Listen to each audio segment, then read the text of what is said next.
राजा सगर उनके 60,000 पुत्र, उन्होंने एक यज्ञ का आयोजन किया, अश्वमेध यज्ञ। इंद्र ने वहां से जो घोड़ा था यज्ञ का, उस घोड़े को ले जा करके कपिल मुनि के आश्रम में छुपा दिया। सभी पुत्र गए ढूंढने के लिए, दसों दिशा की ओर गए। जाकर के देखते हैं कपिल मुनि के आश्रम में, तो कपिल मुनि तो ध्यानस्थ अवस्था में हैं, तपस्वी हैं, समाधि अवस्था में हैं। उनको ये भ्रम हुआ कि अच्छा यही महात्मा है जो कि हमारे अश्व को, घोड़ा को चुरा करके लाया है और अभी ध्यान करने का ये नाटक कर रहा है। क्रोधित होकर के उनको ही आक्रमण बोल दिया। ऋषि ने देखा कि क्या आ गया बाहर, ऐसे ही दृष्टि दिया तो उसी दृष्टि से सब 60,000 के 60,000 पुत्र वहीं जल करके भस्म हुए। अब कुछ समय बाद में कोई भी लौट करके नहीं आता, क्या किया जाए? फिर अंशुमान गए, ऋषि से कहा प्रभु ऐसा ऐसा हुआ है, हमारे कुछ बच्चे आए हुए थे अश्व लेने के लिए, अश्व तो आपके पास में बंधा हुआ है, क्या हुआ पूछे तो बोलते हैं देखो तुम्हारे बच्चों को कुछ भ्रांति हुई थी, वो आए मेरे दृष्टिपात होते ही सब भस्म हुए।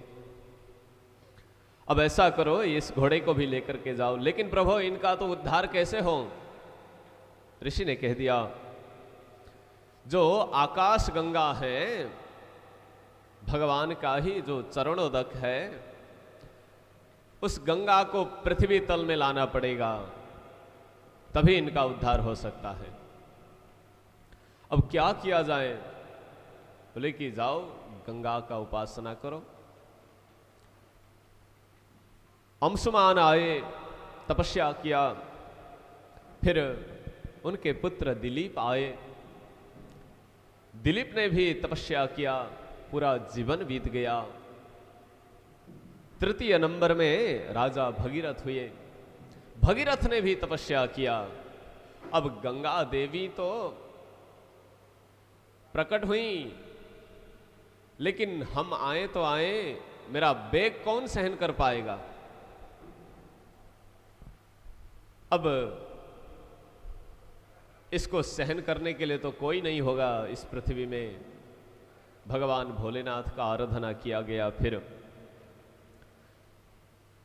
भोलेनाथ ने विचार किया अच्छा गंगा देवी को भी कुछ अहंकार हुआ है, जो कि इनका भार कोई सहन न कर पाए, ऐसा तो हो नहीं सकता। भगवान भोलेनाथ भी जब प्रकट हुए, ठीक है हम तैयार हैं, भेजो उनको। गंगा देवी से प्रार्थना किया गया आइए आप भगवान भोलेनाथ के जटा में प्रवेश कीजिए। भगवान ने भी जटाएं फैला दी और गंगा देवी आकाश मार्ग से भगवान भोलेनाथ के सर पर आई। भगवान ने भी ऐसा लीला कर दिया कि जो जटा फैलाया हुआ था उसी के अंदर गंगा तो खो गई, अब वही घूमती हुई। जटा कटाह संभ्रम, जैसे कढ़ाई में जल रखे वो वही घूमता हुआ जल, वैसे ही जटाओं में भी जल वही घूमने लगा। गंगा तो नीचे धरती पर तो आई नहीं। फिर प्रार्थना किया अरे भोलेनाथ हे प्रभु, सिर्फ आपके जटाओं को भिगोने के लिए नहीं मंगाया था, इनका उद्धार भी तो करना है, कुछ कृपा कीजिए। तो भगवान ने कहा ठीक है। फिर एक जटाओं को ऐसे ही निकाल दिया, एक धार बना करके वहां से गोमुख आकृति होकर के गंगा देवी वहां से प्रकट हुई, जिनको हम बोलते हैं गंगोत्री। गंगा महारानी की जय हो।